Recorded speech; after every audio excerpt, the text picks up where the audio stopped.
શું હવેથી વાહનોની જેમ પ્રાથમિક શાળાની બહાર લગાવેલી લાઇટો પણ 24 કલાક ચાલુ રાખવી તેવો નિયમ નીકળ્યો છે?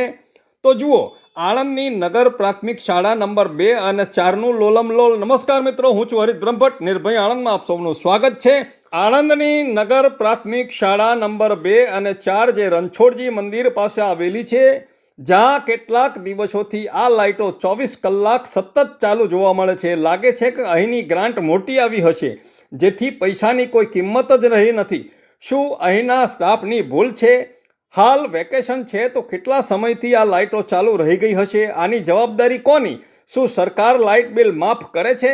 સ્કૂલના વેકેશન પડવાના દિવસે પટ્ટાવાળા ક્લાર્ક, શિક્ષકો કે પ્રિન્સિપાલ આવું કોઈ ધ્યાન રાખતા નથી? શું જે બહાર આવી ભૂલો દેખાય છે તો અંદર કેટલી ને કેવી ભૂલો હશે તે પણ એક પ્રશ્ન થાય છે. આ જમાનામાં દરેકને ફક્ત પૈસા અને પગારમાં રસ છે, કામમાં નહીં. એક વખત નોકરી મળી ગયા બાદ વ્યક્તિ બાદશાહ બની જાય છે. આવા બની ગયેલા બાદશાહોને એવી ખબર નથી કે નોકરી આપી શકે છે તે છીનવી પણ શકે છે. જોવાનું એ રહ્યું કે ઉપલા અધિકારીઓ આ ભૂલને કેટલી આંખ મીચોલી કરે છે કે પછી તે પણ આવું જ કરે છે. આપનો હરીશ બ્રહ્મભટ્ટ. વંદે માતરમ. ભારત માતા કી જય.